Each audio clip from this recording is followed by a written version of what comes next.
maestrías para poder preparar los materiales que se lleva en el primer nivel 2 años, en el segundo nivel otros 2 años y en el tercer nivel un poquito más de los 2 años. Y de veras es un gozo, es una alegría que el Señor nos lleve paso a paso, y todavía aún así no hemos agotado todo. Como cuando dijo la mujer samaritana al Señor: oye, ¿de dónde vas a sacar el agua si el pozo es profundo?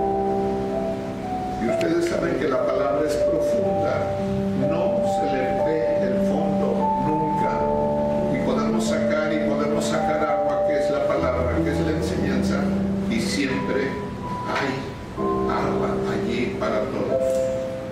Glorifiquemos el nombre del Señor.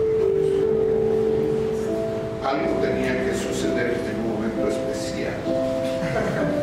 Gloria al Señor. El agua del Espíritu. El agua bautizada. Sí.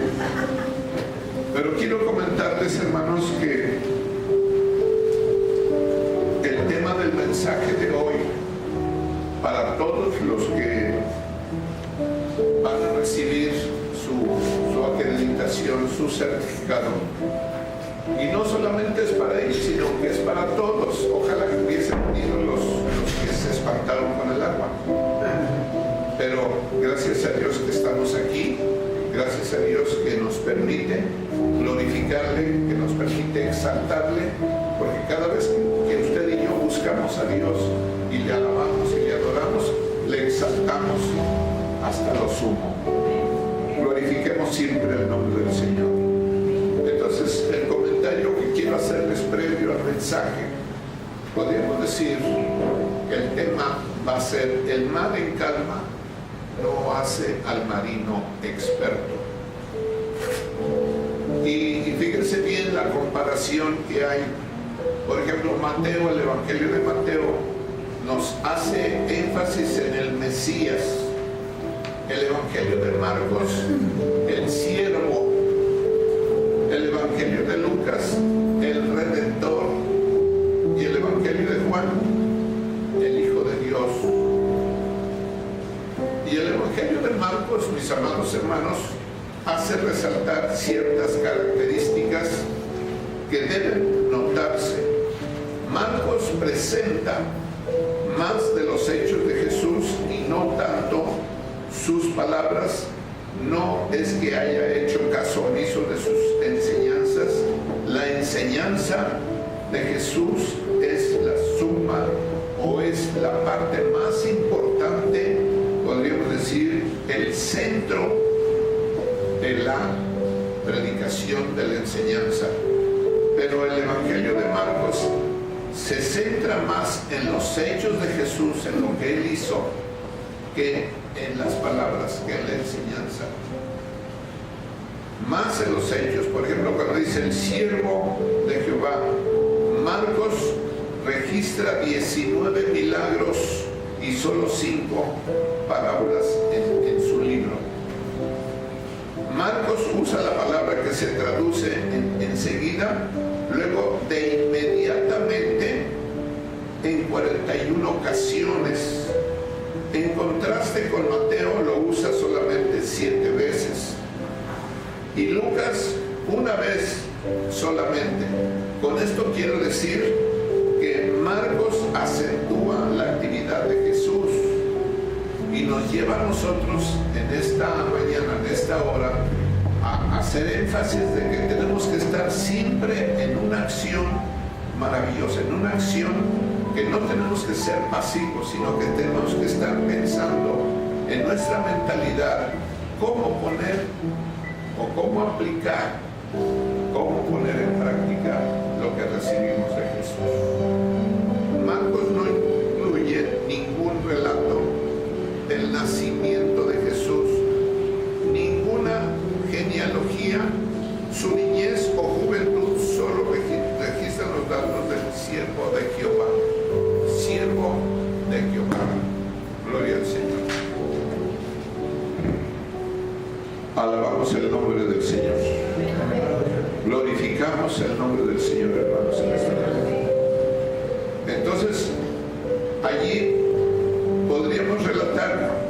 en el reino infinito de amor. Como los discípulos comentaban la diferente actitud de Marta y de María, las hermanas de Lázaro, cuando Jesús paró en su choza, y fraternalmente en Betania, y la primera se fue a preparar la comida con grande afán, mientras, mis amados hermanos, la segunda solamente se quedó adentro contemplando y esperando escuchar la enseñanza del maestro. A ninguna prefiero, según crisis, pues, en cada una de estas del reino de los cielos, y es que cada una de nuestras que están conmigo, cada una de ustedes, infinitamente generosa de lo suyo. María, en la mirada de sus ojos, Marta me da su trabajo, pues es cuanto todo posee. Y esto nos lleva a pensar, mis amados hermanos, que cada quien le ofrecemos a Jesús, le ofrecemos a Dios aquellos dones, aquellas características con que Dios nos ha creado. Así es que de una u de otra manera el Señor Jesús está reconociendo a cada quien su aportación, pero juntos podemos construir grandes cosas, podemos juntos ir hacia adelante y alcanzar grandes cosas que glorifiquen el nombre del Señor. Entonces, mis amados hermanos, que entonces el Maestro, el reino de los cielos, pregunta a Juan, el infinito amor, sin deseo de recompensa. Esto es algo maravilloso. Y quiero tomar, mis amados hermanos, el Evangelio de Marcos en el capítulo 4 para el mensaje de esta hora. Y nos dice la palabra del Señor ahí en Marcos 4,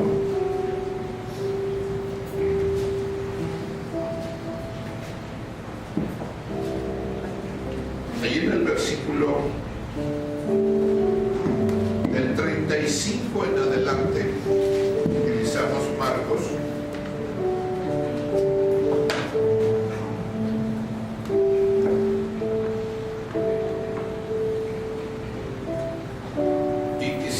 Así como están en su lugar, solamente que leyésemos alternadamente del 35 al 41 de Marcos 4. Si todos toman su Biblia, nos vamos a dar cuenta de muchas cosas importantes, pero ahí sobresalen tres cosas de las que vamos a fijar el mensaje de hoy. Si lo tienen ya. Aquel día, cuando llegó la noche, les dijo, pasemos al otro lado.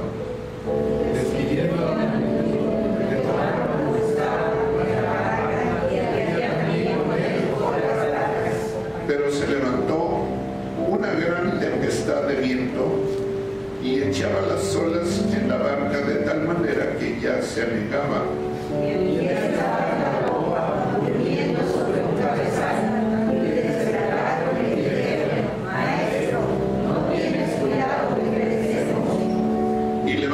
Se reprendió al viento y dijo al mar, calla, enmudece, y cesó el viento y se hizo grande bonanza. Y les dijo, ¿por qué estás así amedrentados?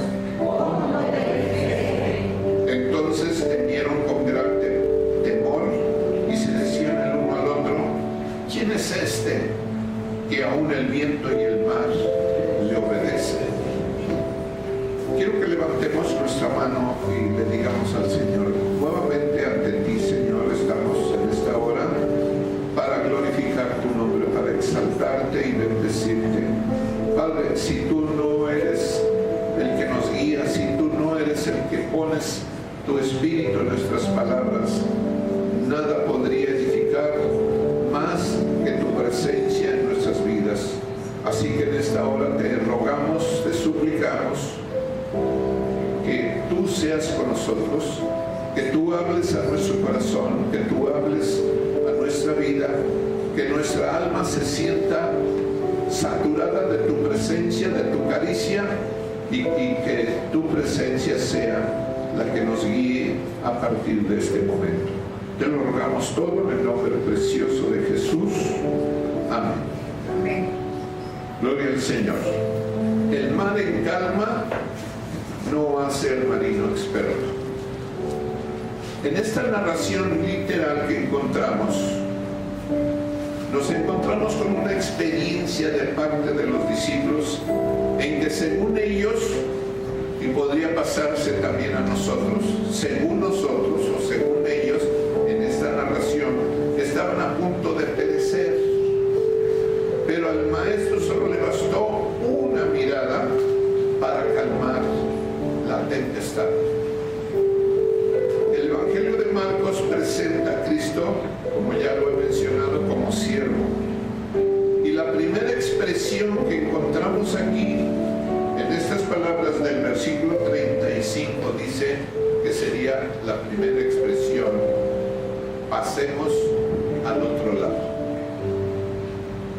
Cuando estamos en una posición que a lo mejor ya nos acostumbramos, que a lo mejor ya identificamos, o a lo mejor ya estamos en un momento donde sentimos que hemos llegado a nuestra meta, que a lo mejor ya cumplimos con la primera meta, con la primera etapa de algo como lo que estamos luchando todos los días. Sin embargo, el Señor dice: pasemos al otro lado. Y el otro lado significa más esfuerzo, significa caminar tal vez la milla.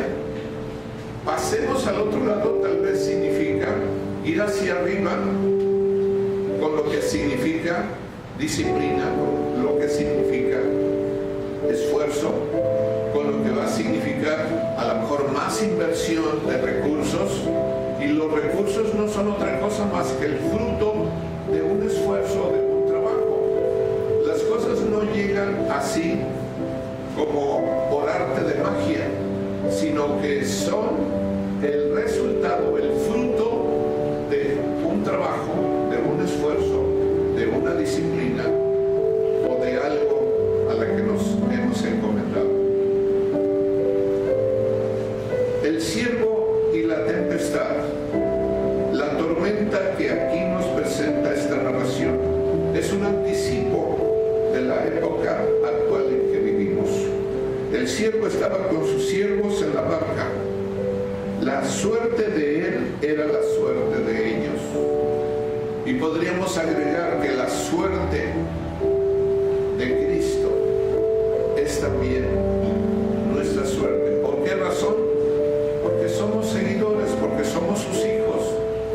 Porque si no nos hemos identificado con el hecho de ser hijos del Altísimo, de ser hijos de Cristo, entonces podrían estas palabras no tener eco en nosotros.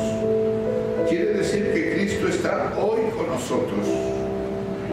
Y si hoy hay alegría, hay un momento de solaz, hay un momento de paz, hay un momento en el que sentimos que hemos llegado a culminar ciertas cosas, que bueno, qué maravilloso es por haber terminado los estudios, por haber alcanzado ese primer nivel, por haber alcanzado tal vez una meta en el trabajo, en la familia, en algo importante, mis amados hermanos. Pero podríamos entonces comentar algo de este mar de Galilea. Fíjense bien, el mar de Galilea tiene una extensión de 21 kilómetros de largo por 13 de ancho, kilómetros, y es de agua dulce. Estaba rodeado de picachos, podríamos decir de cerros en su derredor, y era un lugar populoso como Capernaum, Betsaida, Magdala y Tiberias. Este mar estaba ubicado en una depresión a 213 metros bajo el nivel del mar. ¿Sabe lo que significa 213 metros bajo el nivel del mar? Bueno, y se gozaba de un clima tropical, estaba sujeto a súbitas tempestades, a vientos violentos de aire frío por los picos nevados del Líbano y el aire cálido del mar. Entonces de repente había unos choques y de repente se sentía como en el momento, ¿por qué surgió la tempestad en la barca donde el Señor Jesús estaba? No debemos conformarnos con Él. Es el lugar donde estamos. Debemos pasar al otro lado, aunque hay que enfrentar tormentas, pruebas, a lo mejor difíciles, a lo mejor imposibles, pero para Cristo y estando en Cristo, Él nos muestra que sí es posible, porque no hay nada imposible para el Señor. ¿Saben de qué manera se manifiesta el Señor? El Señor abre nuestro entendimiento, llega su palabra, llega la luz y nos muestra un panorama más claro.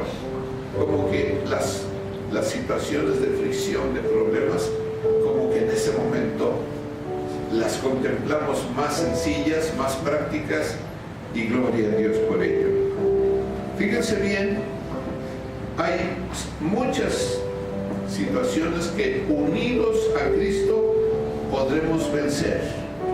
Quiero llevarles al libro de Hechos en el capítulo 26 de nuestra escritura, y si nos tomamos un instante para ver estas palabras, nos vamos a dar cuenta, hermanos, que el apóstol Pablo, allí en Hechos 26,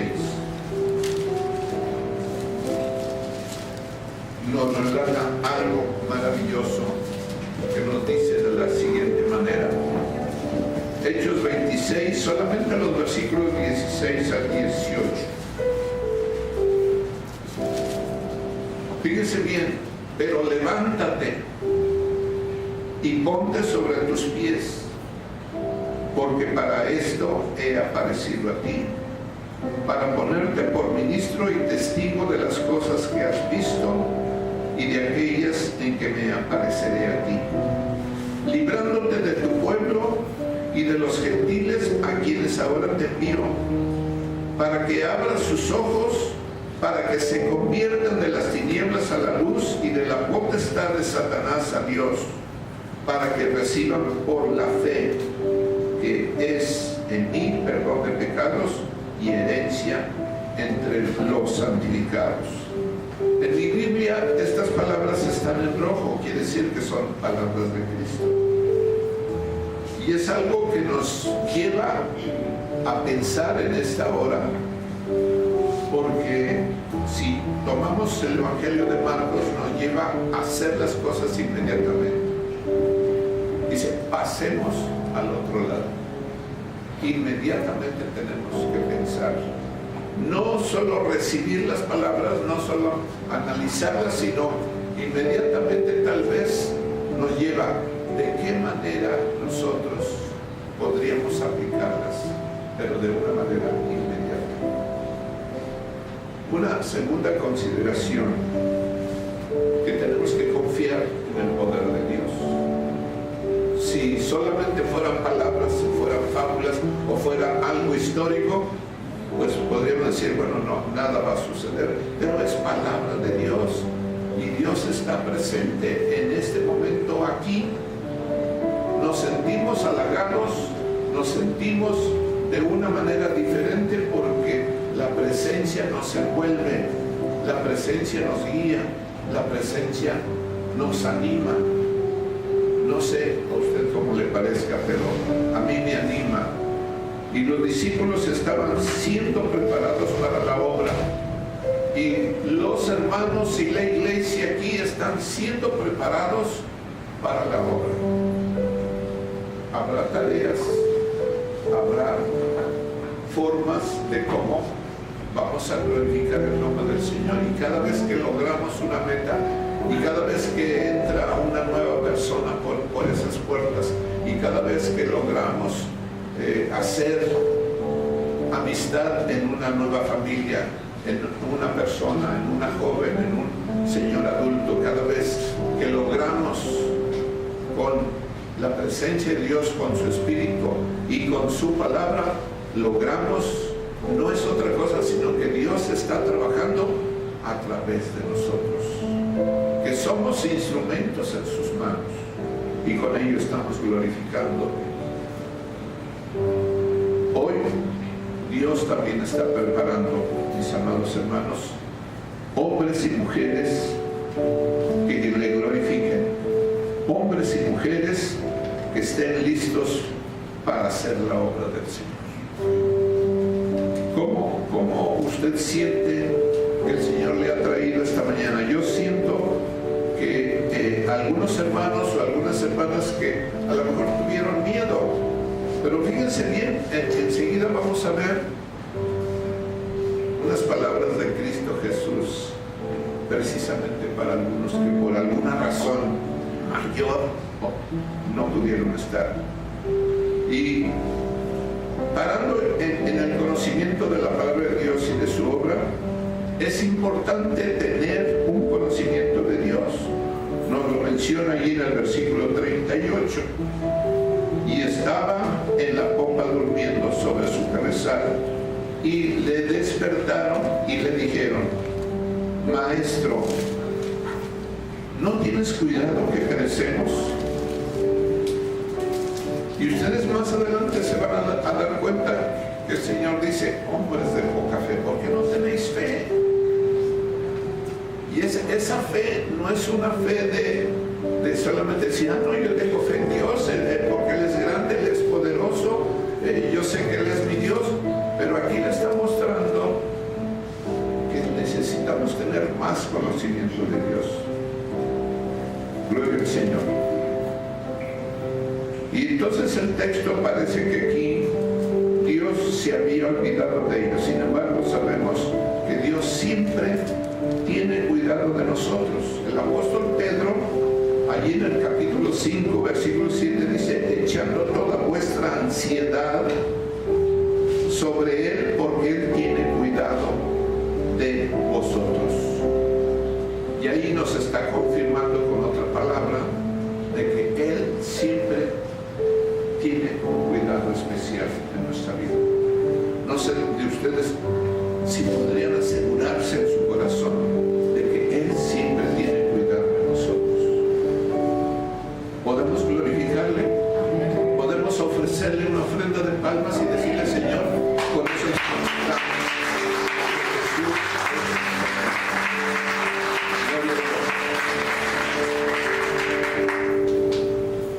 podemos tener un conocimiento de Dios teórico, pero el Señor desea que tengamos una relación con Él día con día.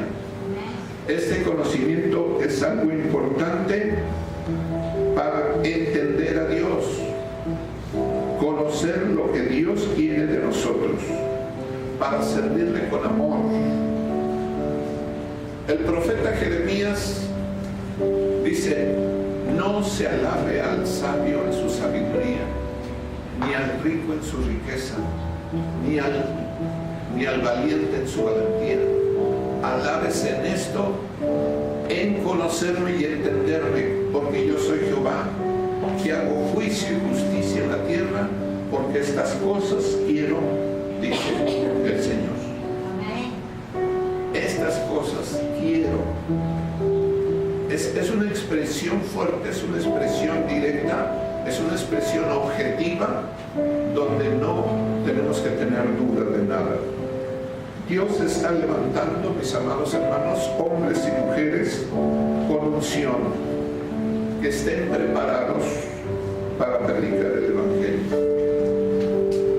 Y lo podemos constatar. Aquí ya hay ejemplos, ya hay características de alguien que Dios le ha dado, que le ha dotado con esas características. La iglesia de nuestros días, mis amados hermanos, necesita predicadores como Jeremías y Juan el Bautista, necesita que esas características, ¿de qué manera se manifestaban esas características en estos servidores de Dios? Eran valerosos. Su carácter y determinación para servir a Dios fue firme, fue así, con firmeza, con determinación, como decía el apóstol Pablo, con coraje, no un coraje de enojo, no un coraje de firmeza en el deseo de llevar adelante las cosas para servir a Dios. También Juan y Jeremías, los dos fueron profetas. El profeta tenía que ser radical y llegar a la raíz misma de cada problema.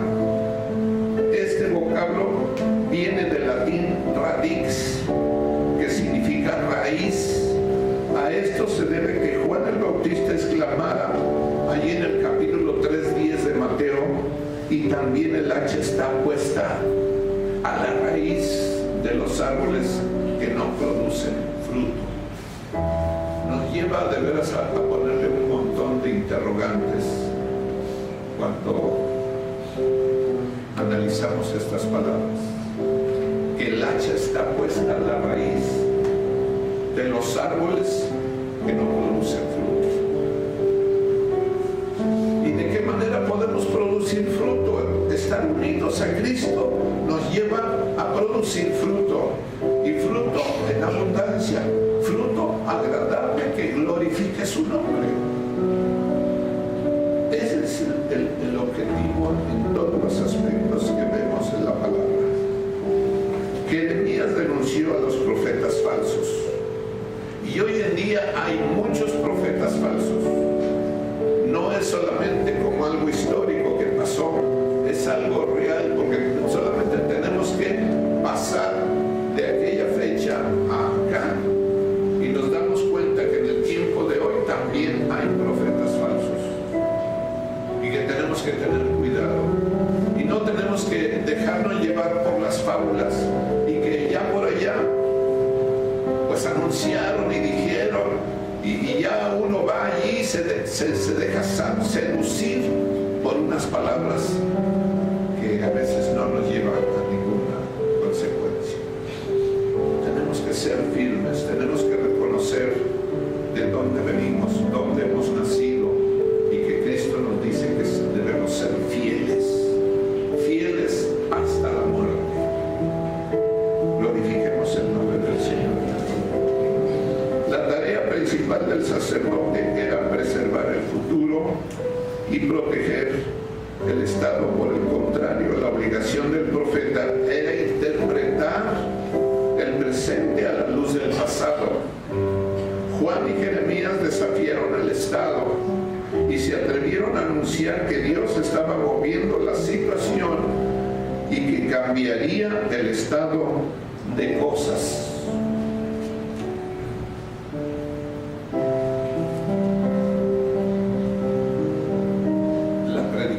Es tan importante en nuestros días. El cristianismo, con una buena predicación, se sostiene, las vidas se sostienen, porque sin la predicación, dice, también se derrumba el cristianismo, y mucha gente ha sido derrumbada, ha sido caída porque se han salido de muchas iglesias, están yendo en otros caminos. Y todo a veces es por los mensajes equivocados. La predicación es indispensable para el cristianismo el día de hoy. Sin la predicación se ha perdido parte de su autenticidad, ya que el cristianismo es en su más pura esencia una religión de la palabra de Dios. La palabra es la que nos sostiene. Hay que cambiar muchas cosas, como cosas en la iglesia, como no caer en rutinas. Tenemos un Dios de cambios, hay un programa para la iglesia con principios integradores, y yo podría poner ejemplo de algunas palabras que nos llevan al idioma, que a veces es necesario conocer las raíces tanto del hebreo como el griego. La adoración de una palabra griega, latría; la piedad, eusebeía; la proclamación, querigma; la enseñanza, didascalia; el servicio, diaconía. Y todos somos llamados a ser diáconos. El diácono no es solamente el que recoge las ofrendas. El diácono es aquel que hace las veces de enseñanza, de guiador, de proclamador y de muchas otras cosas. La comunión, koinonía. Tenemos que cuidar nuestra koinonía, nuestra comunión con el Señor. Tenemos que pagar la tarjeta, como si fuera una analogía, la tarjeta del celular. Si usted no tiene tarjeta, no hay comunicación. Si no tenemos la tarjeta de Dios, no hay comunicación, no hay comunión. Entonces tenemos que estar pendientes de los pequeños, de los medianos y de los grandes detalles que se necesitan.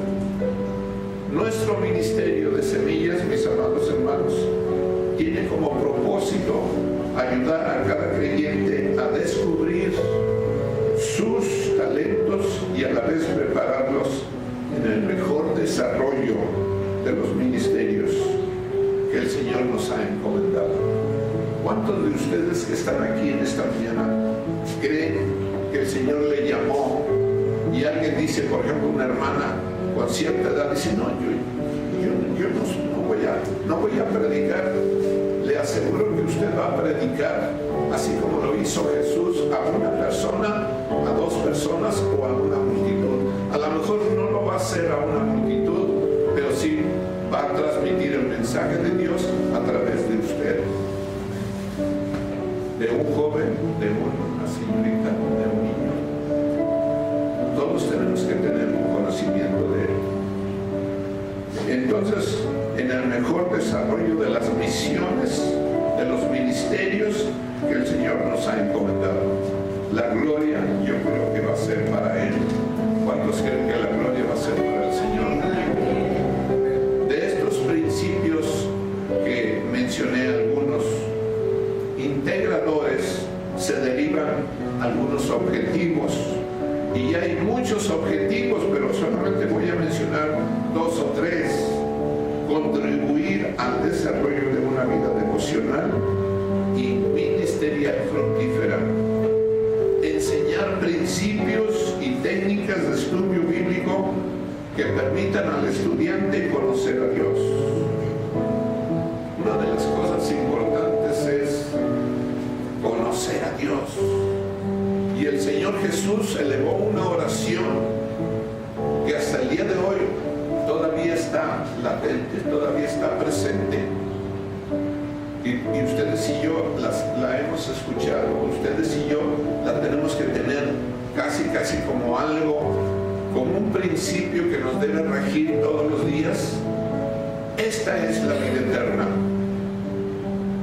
dijo el Señor, que te conozcan a ti, al único Dios verdadero, y a Jesucristo, a quien tú has enviado. ¿A qué vino Cristo? A mostrarnos el camino, a decir que si alguno está en Cristo, nueva criatura es. ¿Cuántos glorifican el nombre del Señor? Enseñar a sistematizar las verdades aprendidas. Enseñar a comprender al mundo con el fin de responder a sus necesidades. Y tenemos ahí un desafío, un reto. El mundo tiene necesidades. El mundo tiene carencias. Y es la iglesia a la que nos allegamos, es la iglesia el lugar donde tenemos que crecer, donde tenemos que obtener el conocimiento de Dios para transmitirlo al mundo. La iglesia debe penetrar en el mundo, no dejar que el mundo penetre en la iglesia. Tenemos que coraza de la justicia. Tenemos que estar listos, así protegiéndonos. Tenemos que estar listos para dar una respuesta agradable delante del Señor. Ofrecer recursos de apoyo para la reflexión teológica en el contexto de nuestra nación y más allá de nuestra nación. Así que, mis amados hermanos, voy a terminar el mensaje de hoy con una tercera consideración. Cuando dice el Señor allí,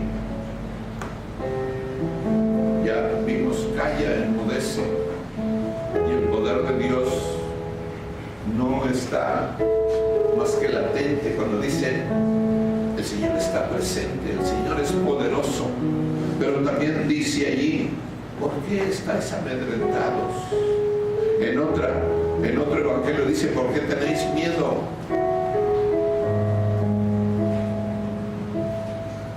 Y se deriva del diccionario castellano, ¿por qué tenéis miedo? ¿Por qué estáis atemorizados? Hombres de poca fe. Imagínense, allí quiere decir, ya el centurión que estaba con Jesús dice, acrecenta, enséñanos a tener más fe. Es lo que tenemos que decirle al Señor. La falta de fe es pensar que no importa que las cosas no se logren. ¿Para qué hay que hacerlas? ¿Cuál es el mérito?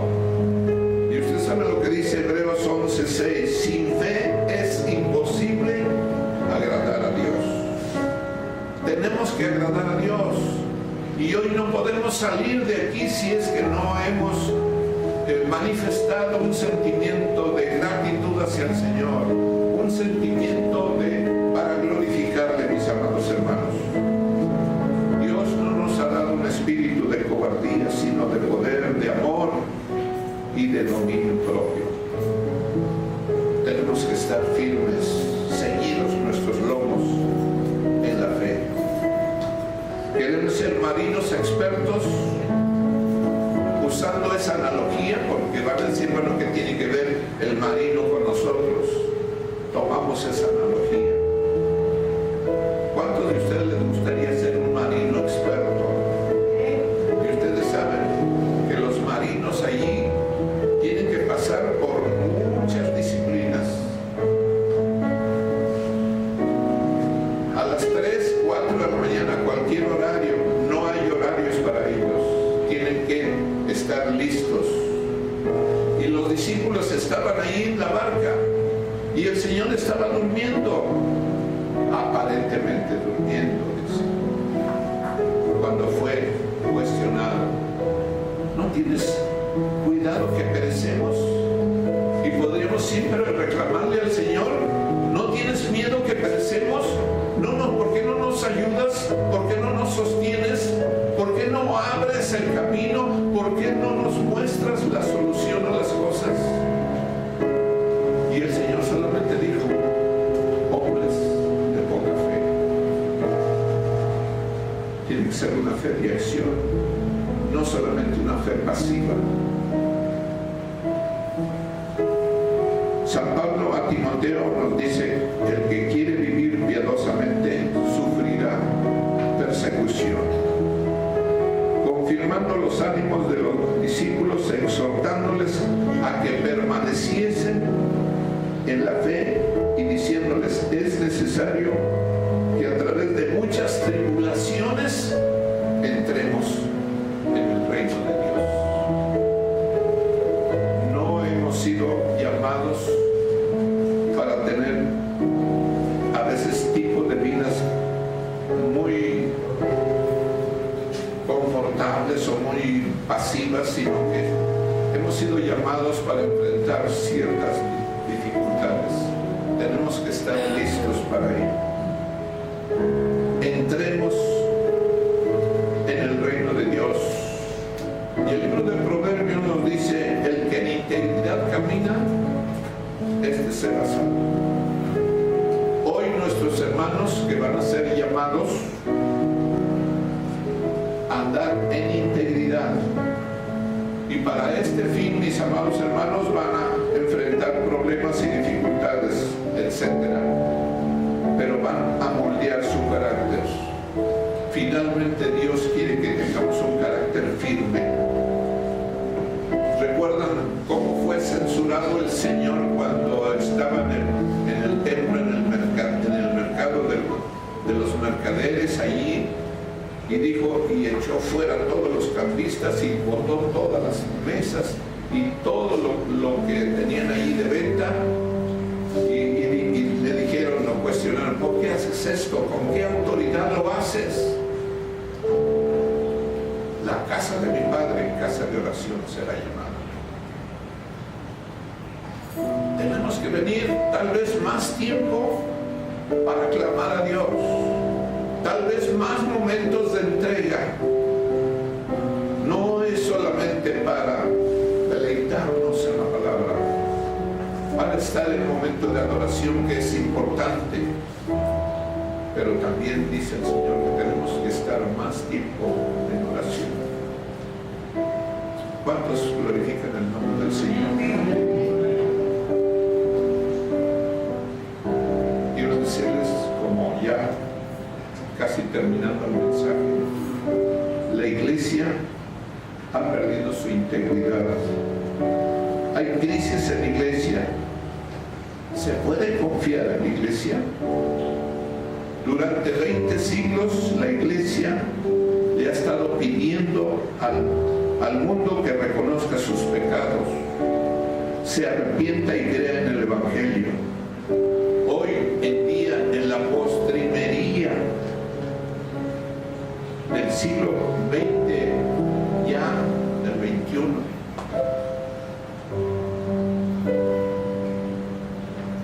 el mundo le está pidiendo a la iglesia que se cambien muchas cosas.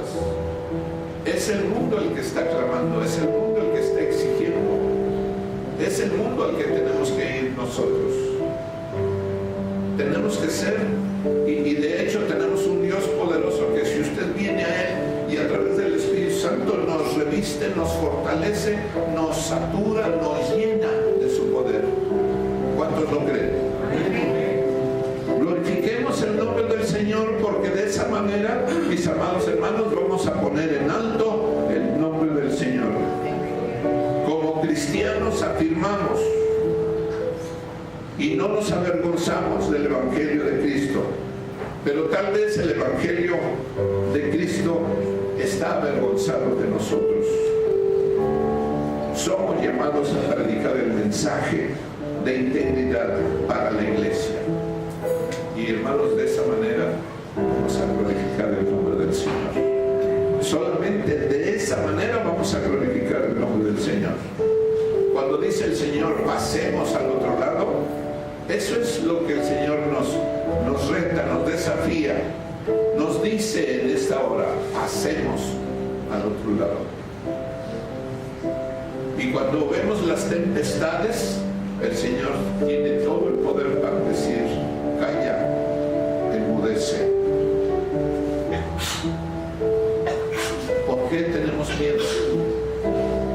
¿Por qué estamos amedrentados? Se parece a algo así como cuando un pequeño ratoncito estaba en unos graneros así grandes, llenos de semillas, donde almacenaba con azúcar un montón de semillas. Y saben ustedes que aquel pequeño ratoncito tenía miedo de que los granos se fueran a terminar. Y él estaba ahí, en ese almacén de granos. Ese pequeño ratoncito, a veces así somos, nos parecemos nosotros, tenemos miedo. ¿Por qué estáis atemorizados? ¿Por qué tenéis miedo? La gracia del Señor es suficiente, es tan inmensa que a veces no podemos ni siquiera, en nuestra mente finita, ni siquiera nos podemos imaginar lo que eso significa. Que la gloria del Señor nos inunde, nos llena en esta hora. ¿Cuánto dicen gloria a Dios? Glorificamos el nombre del Señor, hermanos. Bendito sea para siempre. Terminando este mensaje, yo dejo el lugar a nuestro hermano Luis Ramón Ocaña, nuestro pastor, para que tome un momentito y enseguida tendremos la ceremonia de entrega de los certificados de todos los que cumplieron. Y acuérdense que vamos a estar haciendo invitaciones. Acuérdense que hay mucha gente que todavía no está empezando su estudio y hay alguien que se quedó estacionado. El Señor dice: pasemos al otro lado. Dios tiene todo el poder, toda la gracia, toda la sabiduría. Que no tengamos miedo de que hay que pagar los libros que vienen a cobrar, ¿no? Todo se puede, dice. 5 pesos diarios juntados como ofrenda en un trimestre son más de 400 pesos, haciendo cuentas según Pitágoras. Así es que todo es posible cuando estamos en el Señor. Solamente tenemos que decir como el proverbista: dame, hijo mío, tu corazón y mira en tus ojos por mis caminos. Y pongamos en alto el nombre del Señor. ¿Por qué no se pone de pie usted? Está junto conmigo y glorificamos el nombre del Señor. Damos gracias y dejo este lugar un momentito a nuestro hermano. Padre, aquí estamos, Señor, agradecidos de plácemes, con gratitud de nuestro corazón por tus bendiciones, por tu amor, por tu misericordia, porque en los momentos así que hemos tenido temor, que hemos sido indiferentes, tú siempre has estado allí con nosotros. Siempre nos ayudas, nos respondes. Solamente necesitamos un empujoncito y permanecemos firmes. Como cuando los discípulos dijeron: ¿no tienes temor que perecemos?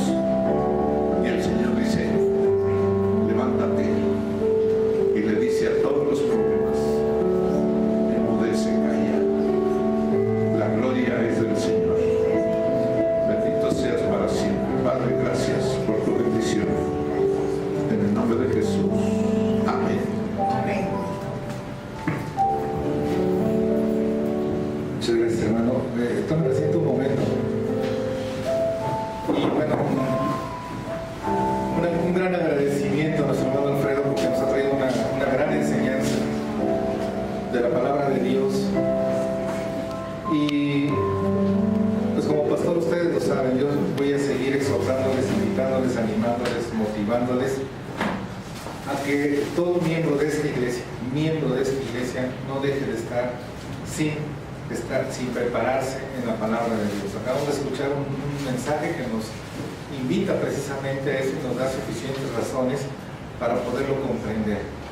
Nuestro Señor Jesús hoy nos está diciendo, nos está invitando a pasar a la otra orilla.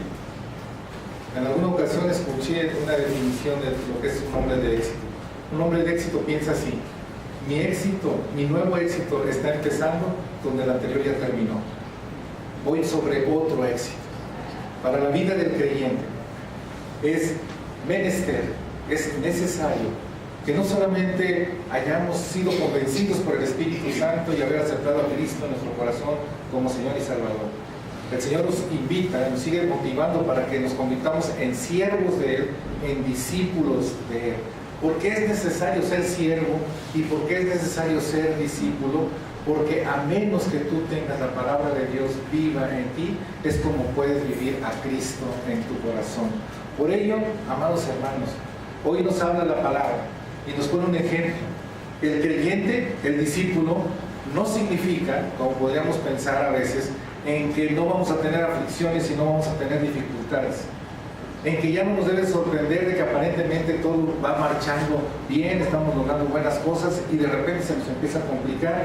Esto ya no nos debe de extrañar ni nos debe de atemorizar. El Señor Jesús dijo: vamos a tener aflicciones en este mundo, pero confiar, yo ya he vencido al mundo.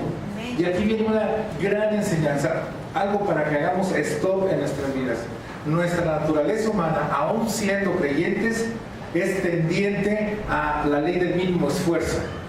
al pare de sufrir. Ahí es donde nos queremos ir. La dieta milagrosa, en 7 días bajas lo que en 10 años no has podido bajar. Si compras el Menapio vas a ser multimillonario. Si haces esto 3 veces y te hincas 4 veces y pones esto para arriba y para abajo, vas a obtener un milagro. ¡Ey! Eso es una vil mentira del diablo. Jesucristo es claro en su palabra, y a menos que tengas la verdad, serás libre de todo engaño. Y cuando eres libre de todo engaño, caminas en la verdad que es Jesucristo. ¿Cuántos dicen amén? Así que al creyente, recuerde, al creyente le siguen las señales. ¿Recuerda eso? Pero eso no está exento de que se encuentre con aflicciones y problemas. Estos discípulos se encontraron con una tempestad, tú no vas a encontrar con una tempestad. Y es ahí donde te vas a acordar quién es Jesús para ti. Como a través del profeta Jeremías y de muchos profetas. Para el Señor no hay nada difícil. Para el Señor no hay nada imposible. Y por eso hizo la pregunta, ¿por qué te atemorizas? Primera pregunta, ponte a reflexionar, ponte a pensar, ¿por qué te atemorizaste? Segunda, se adelantó a la respuesta y les dijo otra pregunta. La respuesta es porque te falló la fe. Por lo tanto, dice, ¿cómo es posible que no hayas puesto en acción tu fe? Y la fe es creer. ¿En qué crees? En lo que conoces. En lo que conoces no crees. ¿Y cómo entonces vas a creer lo que es el Señor? A través de escudriñar las Escrituras, a través de ser un verdadero discípulo de las Escrituras, creerlas y ponerlas en práctica todos los días de su vida, porque todos los días de su vida, en lo más mínimo, puede haber una circunstancia adversa. Así que preparémonos todos los días de nuestra vida. No estemos pensando en que ya terminé un libro, ya terminé un nivel y ya con eso. ¿Sabe usted cuánto es la sabiduría de Dios? No lo sabe, ni yo lo sé. Es infinita, no tiene medida. Pero lo que tengamos que saber, y Él está dispuesto a enseñarlo, no lo desaprovechemos. Así que hoy es motivo de gran celebración, porque un grupo de hermanos, un grupo de hermanas, y yo me congratulo triple o cuádruplemente porque está mi esposa y están mis hijas hoy graduándose en el primer nivel, para que todos los demás nos animemos y todos los demás continuemos preparándonos para el Señor. Verdaderamente es un deleite prepararse en la palabra y más vivirla. Así que no nos perdamos esta gran bendición. Ya lo hemos dicho, ya lo ha dicho el hermano, hay un gran trabajo atrás de estos libros. Es de admirarse y respetarse ese trabajo, es de apreciarse ese trabajo que nos está llegando a nuestras manos. Así que esforcémonos y trabajemos en ello. Así que gracias a Dios, gracias nuevamente al hermano Alfredo por ese trabajo tan grande que realiza. Y vamos a proceder, si bien le parece, hermano, a la ceremonia de graduación que usted dirige, para que vengan todos los graduados a este lugar. O los vamos llamando, pero los vamos llamando. ¿Ya están todos? ¿Ya están todos? Casi todos.